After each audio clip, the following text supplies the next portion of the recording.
Okay, तो मैं ऐसा करता हूँ, इसके थ्योरम करा के इसमें क्वेश्चंस भी करवाने पड़ेंगे तभी समझ आएगा, वरना आपको समझ नहीं आएगा। मतलब जिन लोगों को आता है उनके लिए तो आता ही है, जिनको नहीं आता है वो क्वेश्चन के थ्रू ये समझ पाएंगे कि कैसे पता चलता है बेस थ्योरम लगाना है, कैसे पता चलता है कि टोटल प्रोबेबिलिटी लगाना है। ये बच्चे अक्सर इन सब क्वेश्चन से परेशान रहते हैं, क्योंकि लैंग्वेज प्रॉब्लम है, तो आपको डिसाइड करना पड़ता है कि ये किस तरीके से सॉल्व होगा। तो खुद ही आपको डिसाइड करना पड़ेगा कि ये बेस थ्योरम का क्वेश्चन है, ये टोटल प्रोबेबिलिटी का क्वेश्चन है। बताओ इसमें टाइम तो लगेगा, कितना टाइम हुआ अभी? ये डाउट क्लास करना है, जल्दी बोलो। चलो कल इसको कर दो। अभी होमवर्क आपके लिए, अभी जो होमवर्क है मैं लिख देता हूं। अभी आप लोगों के लिए होमवर्क है ये जो, देखो होमवर्क जिन लोगों ने जितना किया है, 11th क्लास का जो चैप्टर 16 था प्रोबेबिलिटी, उसमें 16.1 एक्सरसाइज था, 16.2 था, आई थिंक 16.3 था and miscellaneous. So there are 4 exercises. इनके पहले एग्जांपल्स भी हैं, तो पहले इनके एग्जांपल्स करो फिर एक्सरसाइज करो, इसको कंप्लीट करो।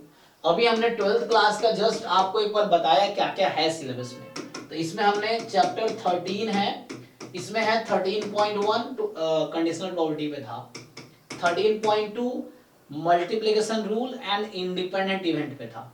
तो ये इसको कंप्लीट कीजिए, सॉल्व कीजिए बैठ के। फिर अभी जिन लोगों ने सॉल्व किए हैं अगर इन सब का, तो आप डाउट पूछ सकते हैं, जो सॉल्व किए हैं वो बताओ।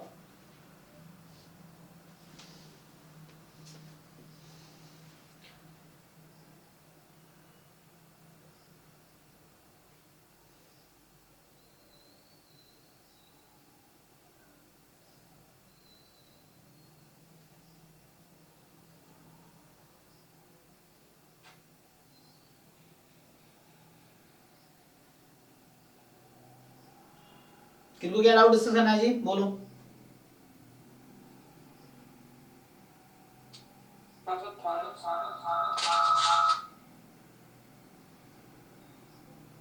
बताओ क्या है, क्वेश्चन भेजो ग्रुप में, भेजो देखते हैं। हाँ जी सियानी, एक तो इतने क्वेश्चन आप एक साथ भेज देते हो, चलो देखते हैं 1 बाय 1। और आप वही पुराने चैप्टर में ही पढ़े हुए हो। हाँ कल भी लोगों के डाउट रह गए थे ना, कल बहुत लोगों ने डाउट भेजे थे, आपके डाउट्स रह गए थे, वो पूछ लो अभी। सर वही डाउट। हाँ हाँ और भी लोग हैं, तो ठीक है ना। जी जी, जो कल जो क्वेश्चंस रह गए थे अभी एक एक, अभी सब लोग भेजो अपना डाउट। अभी मैं क्या करूंगा, एक पर्सन का एक डाउट, एक पर्सन का एक एक सॉल्व करूंगा। फिर जब सबका एक एक क्वेश्चन हो जाएगा, फिर सेकंड राउंड में एक एक क्वेश्चन सबका होगा, ऐसे करके। तो इसमें होगा कि सबका एटलीस्ट डाउट होगा, वरना शुरू में जब एक का करता था तो टाइम चला जाता है। तो ये है। चलो तो एक क्वेश्चन अभी करते हैं। बताओ जैसे यानी इन तीनों में से कौन सा क्वेश्चन बताऊं आपका? फर्स्ट। अब फर्स्ट में ये है, मैं आपसे अगर देखो, अब क्योंकि मैं मानता हूं आप ट्राई करके आए होगे, तो आप मुझे ये बताओ what is formula of tan inverse x minus tan inverse y। ये फॉर्मूला है उसमें बुक में देख लीजिए NCERT. tan inverse x minus y by 1 plus xy। जी, तो क्या आपने इस फॉर्मूले को अप्लाई किया? सर मुझे समझ नहीं आ रहा कैसे अप्लाई करूं, मतलब वहां पर क्वेश्चन x के प्लेस पे आपका है x अपॉन y, और y के प्लेस पे आपका क्या है, क्या है? y के प्लेस में, y के प्लेस में हाँ x, नहीं x माइनस वाई। अरे x minus y upon x plus लगाओ ना ये फॉर्मूला। और जब इतना हिंट देने के बाद आप नहीं कर पाओगे तो कौन सिखा पाएगा आपको? अच्छा अच्छा, मतलब अच्छा अच्छा, हाँ हाँ सर पुट कर लूंगी अभी। अच्छा ठीक है ठीक है। तो यहाँ x को हटा के रखो x अपॉन y, y को हटा के रखो x, वहाँ पर x माइनस वाई पे। हाँ सर सर समझ गई। पुट करो इसको, लगाओ, आ जाएगा आंसर। हाँ सर हो जाएगा सर। ठीक है, अभी नेक्स्ट आते हैं अर्का जी, आपका क्या डाउट है? तो सर इस जो प्रॉब्लम है वो इनिशिएटिव क्लास 11 का है। कौन सा प्रॉब्लम, ये जो भेजा इन्होंने? हाँ इनका chapter 2 class 12th NCERT reverse trigonometric function. Yes sir मेरा वो आपका असाइनमेंट था ना, वहां से था। वो आप करूँगा क्या दोस्तों में करते हैं, कोई नहीं, ट्राई करते हैं। देखो, तो ये थर्ड क्वेश्चन जो आपने भेजे हैं कि the number of functions from this to this such that f k is a multiple of 3 where k is a multiple of 4।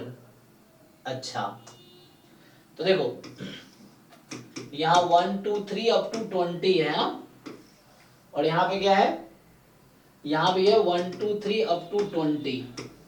एक फंक्शन बनाना है, तो ये बोल रहा है कि f k is a multiple of, f k is a multiple of 3, 3m मतलब multiple of 3, और k जो है वो किसका मल्टीपल है, 4 का।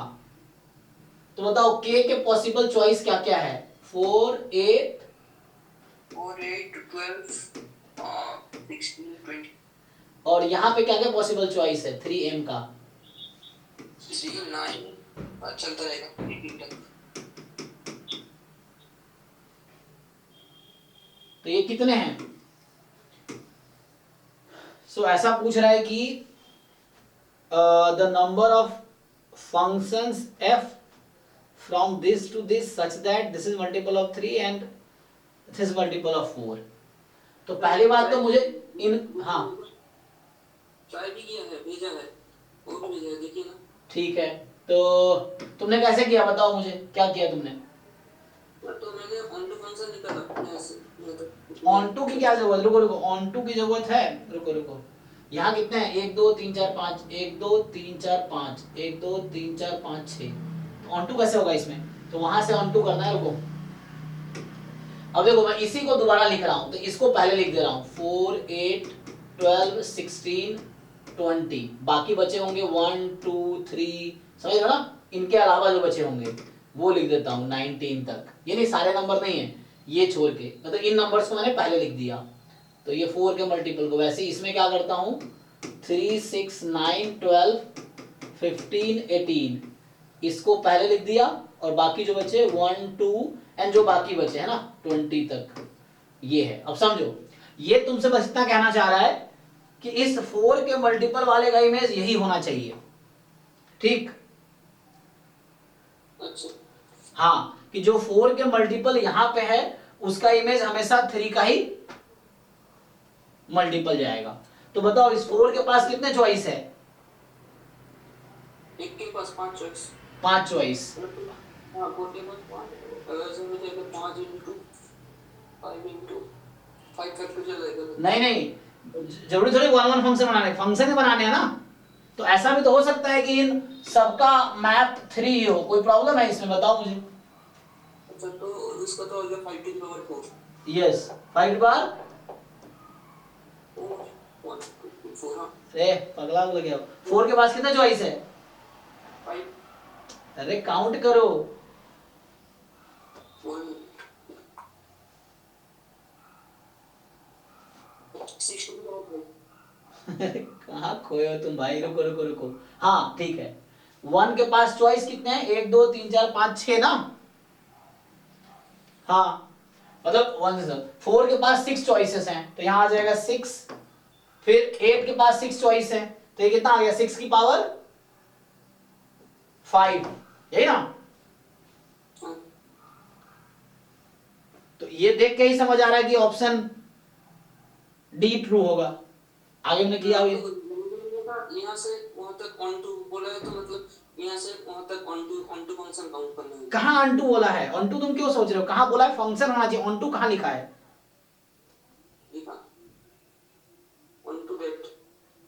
अरे वो ऑन टू का मतलब कहाँ ऑन टू दैट, एक मिनट, अरे फ्रॉम दिस टू दिस, तो फंक्शन ऑन टू है, कोई दिक्कत नहीं है। मतलब ये यहाँ पे कहना मतलब इसका नहीं होगा, ऑब्वियसली ये सब जो होंगे ये इस पे मैप होंगे, फ्रॉम दिस टू दिस। तो ऑन टू दिस का मतलब ये नहीं कि ऑन टू फंक्शन है, आई डोंट थिंक ये ऑन टू फंक्शन कहना चाह रहा है, ठीक है ना।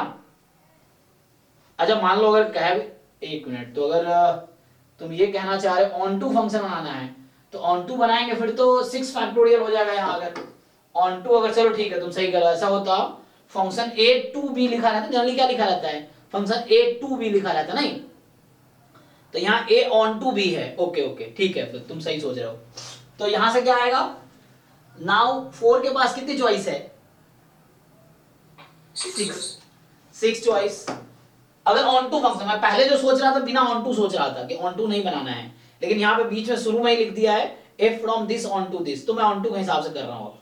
तो ऑन टू होगा तो क्या होगा, ऑन टू क्या होता है जी, range is equal to codomain. तो रेंज इक्वल टू मतलब इनमें 20 एलिमेंट है, यहाँ भी 20 है, ये 20 को मैप करेंगे, एक भी यहाँ छूटना नहीं चाहिए, और यहाँ एक के पास एक से ज्यादा इमेज नहीं हो सकता। So now okay, so 4 has 6 choices, on to होना चाहिए, तो 4 का एक इमेज बन गया होगा, तो 8 के पास कितने चॉइस है अब, एक कम हो जाएगा, एक कम हो जाएगा, यस। 5 4 3 2 ये बचेगा बस। तो ये 6 फैक्टोरियल हो गया। Actually this quantity is 6 factorial and, तो हमने इन सबको एक एक के साथ मैप कर दिया। अब मेरे पास कितने एलिमेंट बचे हैं यहाँ पे,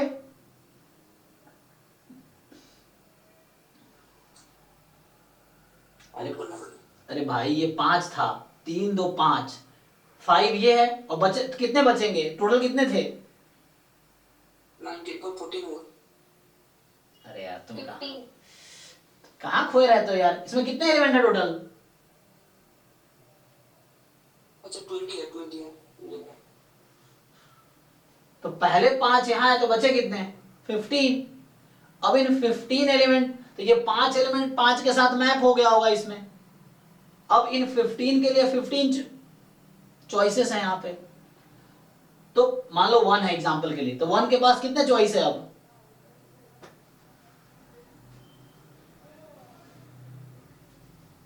तो बताओ भाई तुम्हारा डाउट है, 1 के पास कितने चॉइस है, बस तो सर वही 20 चॉइस रहेगा। कैसे 20 रहेगा, ऑन टू बनाना है, तुमने कहा ना ऑन टू बनाना है, तो ऑन टू कैसे होगा, अगर 2 एलिमेंट एक पे चला जाएगा तो ऑन टू कैसे होगा, दूसरे एलिमेंट को और एक में जाना चाहिए, मतलब सेंसर नंबर है, ये 20 है ना भाई, तो जब दो सेट में इक्वल नंबर ऑफ एलिमेंट है, ऑन टू फंक्शन होगा तो 1 1 भी हो जाएगा। तो अच्छा हाँ ऑन टू होगा तो 1 1 भी होगा, तो मतलब यहाँ पे 6 था, तो 6 मतलब 14 चॉइस रहेगी। नहीं, शांत दिमाग सोचो, पता नहीं क्या क्या सोचते हो तुम। ये कितने एलिमेंट है, ये कितना है ये, 5 तो 5 कितने को मैप करेगा, 5 कर देंगे 5 को, तो कितने बचेंगे इधर, 50 फिर 14 कहां से आ रहा था, तो यहां भी 15 बचे हुए हैं, यहां भी 15 बचे हुए हैं। Now 15 element will map to 15 element in how many ways without repetition, 15 factorial, yes, permutation of 15 objects 15 factorial, so this is the answer now। तो अगर on to consider करेंगे ना तो ये आंसर होगा, on to के साथ होगा। तुम सही कह रहे थे, वो वर्ड मैंने नहीं देखा था on to वाला, तो the function this on to this, so this is answer actually। so this, ये जो 5 है इसके पास 6 5 थे ना, तो ये है 6 फैक्टोरियल और into 50, this is answer, A option correct है। अभी नेक्स्ट किसी के दूसरे डाउट पे आते हैं। हाँ जी, ये वृत्तिका का डाउट देखिए, तो आपके जो क्वेश्चन है इसमें डी पार्ट 7 का डी, ये कह रहा है कि in how many ways if no two people of the same sex are allowed to sit together, मतलब डिफरेंट जेंडर के लोग को सेम अलाउड टुगेदर, एक साथ नहीं बैठना है। ओके, पहले क्वेश्चन क्या था, अच्छा इसमें कुछ 3 boys and 3 girls total 6 हाँ वो ना, so 3 boys and 3 girls, ठीक है, ये लोग बैठ रहे हैं एक रो पे, है ना, एक रो में है, सो ठीक है, 3 boys and 3 girls, 6 सीट्स हैं। अब in how many ways if no two people of the same gender are allowed to sit together, तो मतलब ऑल्टरनेटिवली बैठ सकते हैं ना बस। जी जी जी, तो मैंने सर ऐसे सोचा कि ऐसे तो 2 ही पॉसिबल वेज है, जैसे अगर हमने बॉय गर्ल ऐसे ऐसे अरेंज किया और नेक्स्ट गर्ल से स्टार्ट करके, तो मैंने सोचा कि तो 2 ही वेज होंगे, पर नहीं 2 वेज नहीं, अब इसमें अपने आप में भी तो अरेंज होंगे। अब ये 3 बॉयज है, मान लो चलो यहाँ बिठाना चाहते हो, तो 3 बॉयज को 3 प्लेस पे अरेंज करने के कितने तरीके हैं, 3 फैक्टोरियल, हाँ, and 3 girls can sit on these 3 conditions positions in how many ways, 3 factorial, अभी बॉयज को ऑड पोजीशन में बिठाया था, और गर्ल्स को इवन पे। इसको रिवर्स भी कर सकते हैं, तो इनटू 2।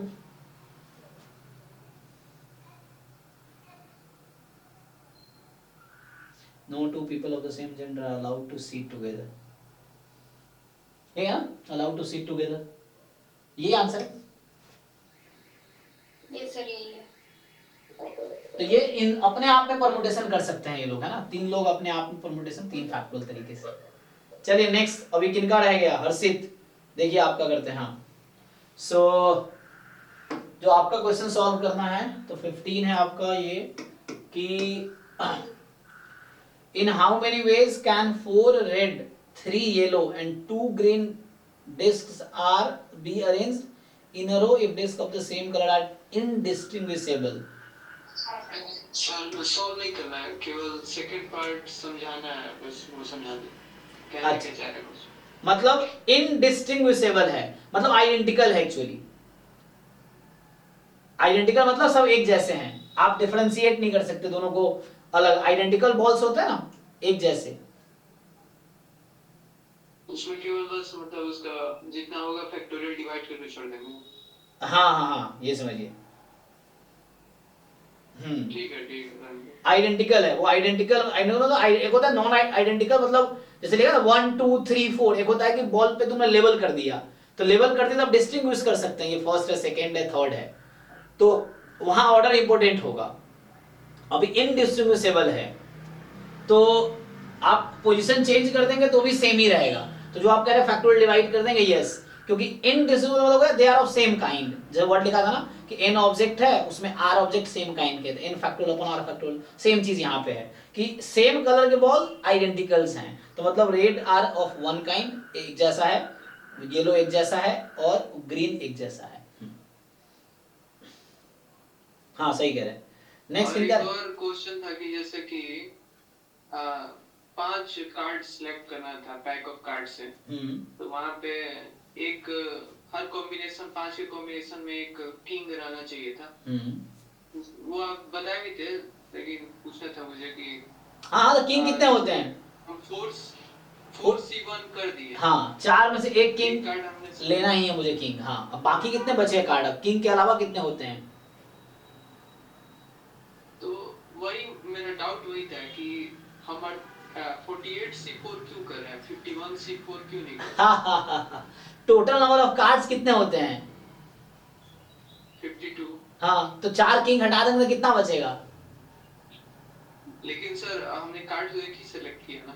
हाँ, अब सोचो, अगर तुम 51 में से 51 C4 कर दिया तो ऐसा हो गया वो 3 किंग और आ गए, और एक किंग तुमने पहले निकाल रखे हैं, तो कितने किंग हो गए टोटल?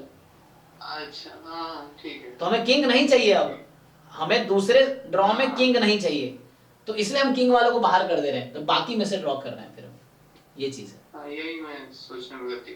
ठीक है थैंक यू।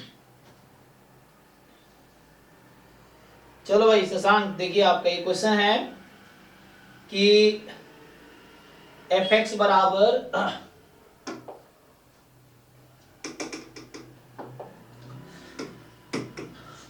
जो fx है आपका वो है x अपॉन 1 प्लस एक्स की पावर n, और इस पूरे की पावर है 1 अपॉन n, ठीक। तो x अपॉन 1 प्लस एक्स की पावर n, इस पूरे की पावर है 1 बाई n, और n more than equal to 2 कह रहा है, और आपको कह रहा है कि gx जो है कॉम्पोजिशन है n टाइम्स f का। सो gx जो है FO चलता जा रहा है, कॉम्पोजिशन है n fold composition, n times composition है। तो क्या पूछ रहा है ये, क्या प्रोबेबिलिटी है, सॉरी प्रोबेबिलिटी कह रहा हूँ, इंटीग्रेशन। सो क्या इंटीग्रेशन है x माइनस 2 इंटू जी एक्स का dx, ठीक। चलो तो देखो यहाँ पे हाँ, सिंपल लॉजिक क्या है, सर x की जगह fx रख के कोई पैटर्न बना सकते हैं अपन, उसका क्या हो सकता है?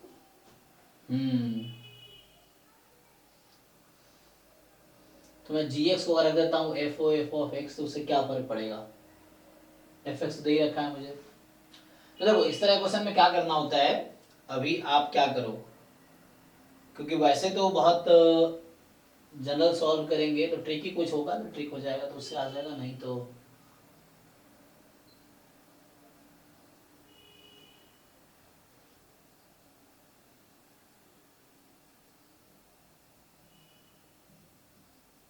स्ट्रिक तो मिलेगा। तो इन्होंने क्या आंसर दे रखा है, ये कोई प्रॉपर्टीज, अच्छा ये तो डेफिनेट है, इनडेफिनेट है ना, तो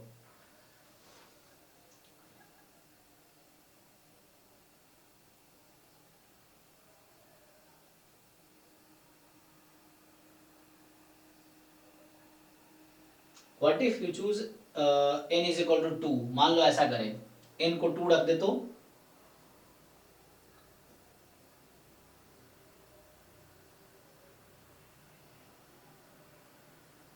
मान लो n को 2 रख दिया हमने क्वेश्चन में भी ऑप्शन में भी, तो ये सोच सकते हैं एक तरीका कि n को हम 2 पुट कर देते हैं।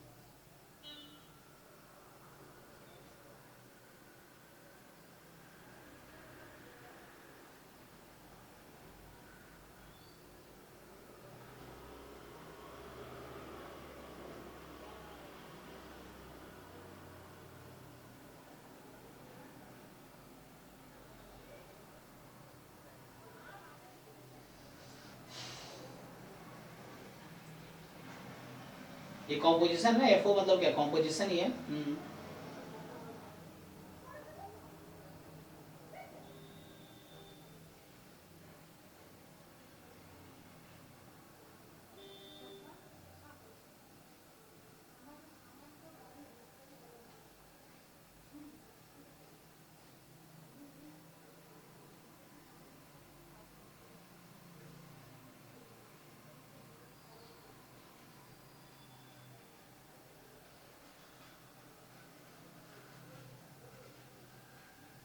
क्या लग रहा है एंड में क्या आ जाएगा, एंड में कहीं ना कहीं तो बन रहा है कि ऐसा होगा, डेरिवेटिव बन जाएगा ना, तो सब्स्टिट्यूट करके सब्स्टिट्यूशन मेथड से ये कर सकते हो, सब्स्टिट्यूशन यहाँ यूज होगा, ठीक है।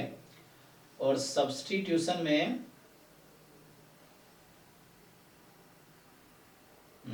जैसे मान लो यहाँ पे अगर मैं पुट कर दूँ तो क्या कहना चाह रहा है कि x की power x minus 2 F of F of F of ऐसे चल रहा है, n टाइम x है, तो एफ एक्स एक्स में एफ एक्स रखोगे, फिर एफ एक्स को t रख दिया फॉर एग्जाम्पल, तो वो F T.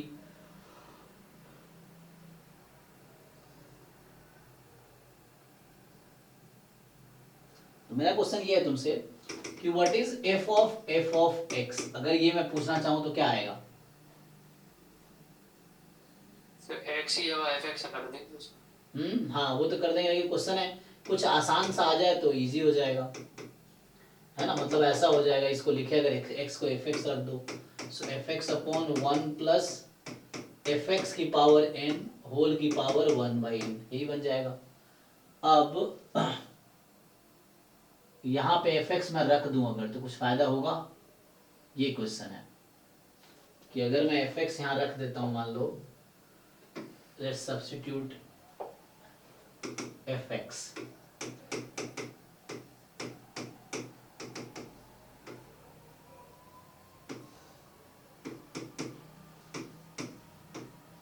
And f x की पावर n कर रहे हैं तो x की पावर n हो गया 1 प्लस एक्स की पावर n,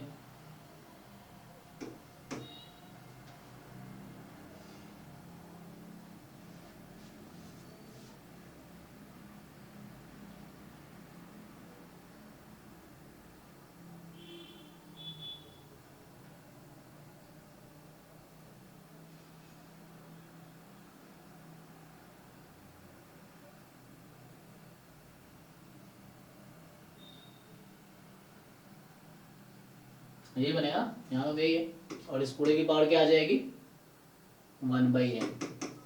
इसको सिंप्लीफाई करो क्या बनता है, तो यहाँ से आएगा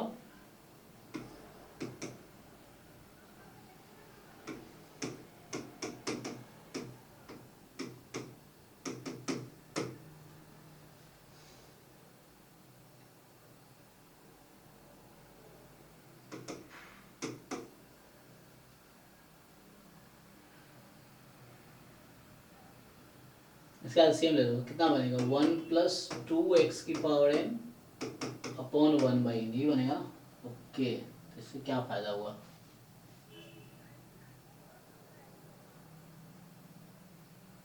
अच्छा ये कहाँ गया, एक मिनट, ये रहेगा ना, इसको एलसीएम लूंगा तो 1 प्लस 2x और यहाँ आएगा 1 प्लस xn इस पूरे की पावर 1/n।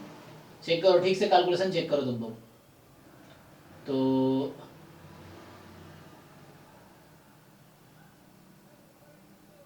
और इससे ये फायदा हुआ कि यहाँ से ये और ये कट गया, तो बचा x अपॉन 1 प्लस 2xn। देखो यही ट्रिक है यहाँ पे, पावर 1/n। ठीक है, तो यहाँ से क्या समझ आया मुझे कि मैंने जब FOF निकाले थे, यहाँ क्या हो गया 2 हो गया, 2 आ गया। हाँ अगर 3 बार F करूंगा तो क्या होगा, तो यहाँ से मुझे gx समझ आ गया। gx क्या होगा, x अपॉन, तुम्हें समझ आया यहाँ से gx क्या बनेगा, gx n टाइम कॉम्पोजिशन है। हाँ 1 प्लस n x की पावर n की होल पावर 1/n है। यस, बस हो गया काम। अब यही अंदाजा लगाना था, रख दो यहाँ पे, अब इजीली बन जाएगा, इसका डेरिवेटिव अवेलेबल है। देखो समझ रहे हो, अब सब्स्टिट्यूशन से हो जाएगा ये। अब इसका डेरिवेटिव अवेलेबल है ना, सो x की पावर n माइनस 2 और gx है, सो x upon 1 plus n x की power n upon 1/n dx, सो x की power n minus 1 upon 1 plus n x की power n upon 1/x dx। कर पाओगे, सॉरी 1/n है यहाँ पे। अब इसका डेरिवेटिव क्या बनेगा, n स्क्वायर x की पावर n माइनस, ये ले लो, सो dt बन जाएगी, तो बस n स्क्वायर से मल्टीप्लाई तो करना है, देखो छोड़ देना चाहते हो देख लो, तो बस इंटीग्रेट ही तो करना है। हो गया, कर दोगे, करूं मैं आगे, समझ आया कि नहीं? जी सर हो जाएगा। तो सिंपली अब है ना, अब यहाँ पे ये dt यहाँ से ये इंटू dx होगा, सो ये मिलके ये और ये मिलके dt अपॉन n स्क्वायर आ जाएगा, एंड इसको t रख दो तो क्या बस। तो यही ट्रिक था। चलो ना, घबरा जाता ना, अब n टाइम हमने कंपोजिशन देख के घबरा जाएंगे, तो हमने एक बार कंपोजिशन किया, पैटर्न समझ आया, एक बार और करेंगे तो वही बस। तो कंपोजिशन में कंफ्यूज हो गए थे थोड़ा कि n टाइम्स दिया था। हाँ, तो वही मेन है कि वो घबरा जाते हैं कि n टाइम कंपोजिशन कैसे होगा, क्वेश्चन ये रहता है कि how can we do the n time composition. सो बस एक बार कंपोजिशन किया, आइडिया मिल गया। ओके, चलिए नेक्स्ट किन का डाउट है, इनका जो रह गया ना, तो किन का रह गया, अभी वृत्ति का आपका आ गया, और किसका है, अर्का का। ठीक है, 1 बाय 1 करते हैं। सो इसमें क्या डाउट है जी, वृत्ति का बताइए, ये बॉटम क्वेश्चन से स्टार्ट करते हैं। इधर 19 का C part. From a group of 8 women and 6 men, a committee consists of 3 men and 3 women to be performed. So 8 women हैं, 6 men हैं, और जिसमें से हमें बनाने हैं 3 women and 3 men का कमिटी, इसमें से इतने ही कमिटी बनानी है। ठीक, अब how many different committees are possible if 1 man and 1 woman refuse to serve together? तो इसका क्या मतलब है कि एक वुमन एक मैन कह रहे हैं, क्या कहना चाह रहे हो कि वो साथ में सब नहीं करेंगे, हाँ, साथ में कमिटी ज्वाइन नहीं करेंगे, तो एक बाहर रहेंगे। तो यहाँ 3 सिचुएशन है। अच्छा, एक सिचुएशन ये है, हाँ 3 सिचुएशन है। हाँ सर, आंसर में ऐसे ही है, 3 बार 3 केसेस में किया हुआ है। क्योंकि ऐसा हो सकता ना कि वुमन इन हो मेन आउट हो, या वुमन आउट हो मेन इन हो, या दोनों आउट हो, क्योंकि दोनों इन नहीं हो सकते। तो यही सिचुएशन है। तो इस तरीके से तो देख लीजिए, तो क्या करना है, हमें ये देखना है कि यहाँ पे जो है 1 + 2 है ये, और ये भी 1 + 2 है। तो ये एक वो लोग हैं जो इसके साथ काम नहीं कर सकते। तो हम ऐसा करें कि इसको इन करें, इसको आउट रखें पहले केस में। तो पहले केस में इसको इन करें तो इसको आउट कर दो। मतलब यहाँ पे ये है कि इसको इन तो करना ही है। सर ऐसा नहीं सोच सकते कि जो 8 वुमेन है उनमें से 7 वुमेन ही सर्व कर सकती हैं, ठीक है, हाँ। और 6 में से ओनली 5 मेन कैन सर्व। नहीं, तो इसमें आप क्या कर रहे हैं एक्चुअली, उसको बाहर ही कर दे रहे हैं। तो आप कह रहे हैं कभी वो साथ नहीं आएंगे, लेकिन ऐसा वो साथ काम नहीं कर सकते। हम क्या कर रहे हैं, दोनों को आप आउट कर दे रहे हैं, लेकिन वो कह रहे हैं साथ काम नहीं कर सकते। तो हो सकता है कि जब आप मेन को आउट कर दिए तो वुमन कमेटी में तो आ सकती है ना। अच्छा अच्छा, हाँ। तो वो केस आप मिस कर रहे हैं। वो आप जो कह रहे हैं वो एक केस है, that is a one case, दोनों आउट हो जाए तो वो एक केस है कि 7 वुमन में से आप, है ना। सो आपको कितने चाहिए? 3 women and 3 men। हाँ। 73। इसको छोड़ो, हाँ। तो वही बोल रहे हैं, तो 1 ऐसे करो आप, सोचो, या यहाँ देखो आप, तो ये 1 + 7 और ये 1 + 6 है। तो ये चीज है। अब आपको देखना है, तो 7 में से हम 3 चुन ले एंड 6 में से 5 में से, यस 5 3। तो ये आपने दोनों को आउट आउट रखा है, बोथ आउट कर रखा है। अब ऐसा हो सकता है कि हम 7 में तो 2 ही लें, ये जो 7 जो है ना हमारे, इन 7 में से हम 2 चूज करें। ओके। ठीक है, मुझे 3 चुनना है। तो ये जो जिनको प्रॉब्लम है दूसरे वाले से ना, एक को इन कर देते हैं, मेन को इन कर देते हैं, वुमन के आउट। तो 1C1, इसका क्या मतलब हुआ कि जो ये 1 वुमन है उसको हमने कमेटी में रख लिया। तो अब जब उस वुमन को मैंने कमेटी में रख दिया तो ये मेन नहीं आएगा। 6 था ना, अच्छा यहाँ में गलती, 1 + 5, हाँ। सो अभी मैंने क्या किया है, 1 मेन जिसको प्रॉब्लम है 1 वुमन को इन किया, तो बाकी 7 में से 2 आएंगे। और यहाँ कितने लोग हैं? यहाँ 5। तो 5 में से मुझे 3 चुनना होगा, क्योंकि इस मैन को मैं इन नहीं कर सकता क्योंकि वो साथ में काम नहीं कर सकते। तीसरा क्या है? तीसरा है कि आप ऐसा करो, इस 7 में से 3 चुन लो। 3 चूज करो। अब मैंने उनको बाहर रखा है, ठीक। तो अब यहाँ पे क्या है, ये 5, अब उसको बाहर रखा ना, तो यहाँ 6 में से 1 मिनट, उसको मैंने बाहर रखा था, इसको मैं इन करूंगा श्योर। तो 1C1 इसको इन कर रहा हूं, और 5 में से कितने चुनूंगा मैं? ये हो गया। फिर आंसर भी मैं ऐसे नहीं समझ आता क्योंकि 1C1 तो 1 ही हो जाएगा। हाँ, इसलिए मुझे ऐसा लग रहा था जो 2 और 5 है ना, तो कमेटी में बस 5 मेंबर्स ही हैं। ठीक है, तो यहाँ 1C0 ऐसे भी समझ सकते हैं कि जिनको प्रॉब्लम है उसको नहीं लिया मैंने, जिसको प्रॉब्लम है उसको नहीं लिया। यहाँ भी और थोड़ा एक्सप्लेन करूँ तो यहाँ भी वही है, 1C1 और यहाँ 1C0 हो गया। यहाँ समझेंगे तो यहाँ 1C0 है, तो आप ऐसे समझ आएगा आपको कि 1C0 कि मतलब जो ये प्रॉब्लम वाले हैं यहाँ दोनों आउट है, यहाँ 1C0 दोनों आउट है, यहाँ एक इन एक आउट, यहाँ एक इन एक आउट, एक आउट एक इन, ऐसे करके। Okay sir, thank you. तो चलिए जी, हाँ जी अर्का, जो लास्ट क्वेश्चन आपका उसमें क्या डाउट है? हाँ आते आपके क्वेश्चन भी आते हैं, अब हम ऊपर की तरफ बढ़ रहे हैं। उसके ऊपर क्वेश्चन आता है सर, एक सॉल्यूशन था, उसके उस सॉल्यूशन पे उस पर्टिकुलर पार्ट को समझ नहीं पा रहा। अरे भाई तो तुम लोग क्या टाइम वेस्ट करते रहते हो, सॉल्यूशन क्यों समझते हो? अपना सॉल्यूशन लिखो ना, क्यों समझना है किसी का सॉल्यूशन? बट वैसे तो नहीं आ रहा था, तो तब सॉल्यूशन देख रहा था, तो जस्ट वो एक ही टाइम लाइन है सर। तो लाइन तो ठीक है, तुम ये बताओ, ये जो क्वाड्रेटिक इक्वेशन है, ये क्वाड्रेटिक ही तो है। d 0 वो तो होगा। उसके बाद वो मतलब पूछा है कि एक फंक्शन है जो r से r तक है, डिफाइन है ऐसे y = α(x² + 6x - 8 divided by alpha plus 6x - 8x²। तो पूछा है कि अल्फा का किस वैल्यू के लिए मतलब alpha in which value it will be 1 on 2। अरे ये कंडीशन होता होगा क्वाड्रेटिक इक्वेशन में, मोर देन इक्वल टू 1 होने के लिए the coefficient has to be positive and discriminant has to be negative, ये कंडीशन होगा। सर डिस्क्रिमिनेंट नेगेटिव हुआ तो वो समझ में नहीं आया तो इमेजिनरी हो जाएगा। डिस्क्रिमिनेंट नेगेटिव हुआ तो रूट्स Imaginary हो रूट्स इमेजिनरी हो जाएगा ना, तो y तो डिस्क्रिमिनेंट नेगेटिव और 0 ये है ना। तो यहां से क्या कंडीशन निकल के आया कि अल्फा ये है या ये है।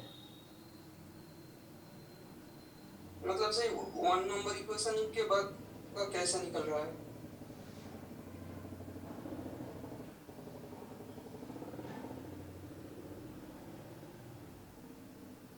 Since x is real, y क्या है, अच्छा x रियल है, y क्या है, y तो वही इक्वेशन है, सो b स्क्वायर माइनस 4ac 0 है। अब ये नया क्वाड्रेटिक आया, क्वाड्रेटिक की value more than equal to 0 है। अरे ये बोल रहा है ना quadratic is more than equal to 0, so ये quadratic is more than equals to 0 then imply कर रहा है a इज ग्रेटर देन 0 और discriminant less than equals to 0। हाँ तो ये प्रूव करो ना, कंडीशन कुछ होगा। अब ये तुम मुझसे प्रूव करवाओगे, इसको प्रूव करो ये मोर देन इक्वल टू 0 हमेशा कब आएगा। This will be more than equal to 0 for all x belongs to R, for example. Sir तो समझ जाएगा सर, कर लूंगा। हाँ तो इसको कंडीशन देखो कि ऐसा क्या होगा ताकि ये आए। इसको थोड़ा कोशिश करो खोल के, दिखेगा हाँ आगे, तो उससे कुछ कंडीशन आएगा। तो a कॉमन लेंगे तो उससे पॉजिटिव है ना, सो a पॉजिटिव कर रहा है वो समझ आ रहा है। a कॉमन निकालोगे ना तुम यहाँ से, so x square plus b upon ax plus c upon a more than equal to 0, so both are positive और बोथ आर नेगेटिव, तो उससे आगे कंडीशन आएगा, करके देखो। अच्छा हाँ सर आप कर लेंगे। चलिए जी किनका रह गया अब, सयानी बताइए अगला कौन सा क्वेश्चन है आपका। सर वो एक ही क्वेश्चन सॉल्व कर दीजिए सर। वो जो कॉट है ना, वो कॉट इनवर्स जो है √1 प्लस साइन एक्स, वो थोड़ा सा वो बता दीजिए जी। तो पहली चीज मैं आपसे पूछना चाहता हूँ साइन 2 थीटा का फॉर्मूला बताइए मुझे आप। 2 साइन थीटा कॉस थीटा। और आपसे मैं पूछना चाहता हूँ 1 प्लस साइन 2 थीटा को मैं क्या लिख सकता हूँ। रुको रुको, आपको ये भी पता होगा sine square theta plus cos square theta क्या होता है। 1। हाँ तो 1 रख लो यहाँ पे। तो आप बताओ इसको मैं परफेक्ट स्क्वायर में क्या लिख सकता हूँ। इसको परफेक्ट स्क्वायर में, अच्छा हाँ, sine theta plus cos theta whole square लिख सकते हैं। पक्का ना। फिर ऐसे ही 1 माइनस साइन 2 थीटा को मैं परफेक्ट स्क्वायर में क्या लिख सकता हूँ। 1 माइनस साइन 2 थीटा को sine theta minus cos theta whole square लिख सकते तो यही कीजिए, इससे हो जाएगा सॉल्व। एक और क्वेश्चन ये है मेरा, हालांकि वहां रूट लगा हुआ है, तो अगर मैं इसका रूट लगा दूं तो इसका भी रूट लगा दूं, इसका भी रूट लगा दूं और इसका भी रूट लगा दूं, बताओ ये किसके इक्वल आएगा, ये क्वांटिटी किसके इक्वल आएगी। ये sign theta plus cos theta, और ये sign theta minus cos theta. अरे श्योर, बाकी लोग बताओ ये सही बता रही है। नहीं सर, मॉड्यूलस होगा सर। जी तो यही बस करना है आपको, वहां पे जाकर देख लो। इसीलिए बाद में देखो x दिया हुआ है 0 से π/4, ताकि आप ये डिसाइड कर सको कि साइन ज्यादा कि कॉस ज्यादा क्या करना है, इसलिए x का रेंज दिया हुआ है। अच्छा लगाओ इसको, हो जाएगा। अच्छा सर, हाँ कर लूंगी सर। इसको ट्राई कीजिए। चलो किनका रह गया आप। सर मैं बोल रहा हूँ आपको जो फर्स्ट अप्रैल का बैच है उससे सेट फंक्शन एगुला पढ़ाओगे? नहीं अभी आपको खुद पढ़ना है, मैंने पढ़ाई कहाँ कुछ है, मैं तो बस ऐसे ही जा रहा हूँ वो करता हूँ। तो आप रिकॉर्डिंग भी देख सकते हैं, खुद से पढ़ सकते हैं। तो अभी जो एक्चुअली ये तो बेसिक्स आगे कराऊंगा नहीं, बेसिक जो हो गया वो हो गया, दोबारा नहीं होगा। मतलब जो आगे मेरे 3-4 बैच आएंगे पूरे साल में, लेकिन अब जो बैचेज आएंगे वो सीधा कोर्स स्टार्ट होगा। अभी चूंकि बहुत अर्ली है ये लोग, तो इसलिए हम लोग बेसिक्स करा रहे हैं। जो बाकी लोग आएंगे वो रिकॉर्डिंग देखेंगे एक्चुअली, या खुद से करेंगे, क्योंकि इसमें बहुत ज्यादा नया नहीं है। द थिंग इज 11-12 सबने पढ़ा है, तो बहुत ज्यादा नया नहीं है। So that they can do, खुद से भी कर सकते हैं। और मैं डाउट के लिए अवेलेबल हूँ डेली। एक्चुअली सर मैं वेस्ट बंगाल बोल रहा हूँ, तो थोड़ा सा नहीं हो जाएगा, आप ट्राई कीजिए। बाकी बच्चे भी हैं, बाकी बच्चे भी ऐसे ही हैं। सर मैं बोल रहा हूँ, ठीक है, वो संडे से क्लास होगा? क्यों संडे से क्यों होगा? आज क्या है? नहीं होगा। आज वेडनेसडे है। वेडनेसडे है ना? अभी तो बेसिक्स चल रही है, चलता रहेगा ऐसे ही डेली। ओके। सो आपको अभी काम क्या, योर होमवर्क इज, आप यहां से कंटिन्यू करो जहां से आप ज्वाइन किए हो ना, you just continue from here, okay? तो अभी आपका होमवर्क ये है, क्लास आप गूगल करो NCERT class 11th PDF probability chapter 16 probability, you go through it thorough, जहां जहां डाउट हो रहा है लिख लो एक पेज पे। एंड जैसे अभी क्लास 12th का जो प्रोबेबिलिटी चैप्टर है उससे भी आप कंप्लीट कर लो, and then you ask me doubt. आपको कुछ पीएचडी से रिलेटेड भी डाउट था, पूछो मुझसे। मैं बोल रहा हूँ सर, वो गेट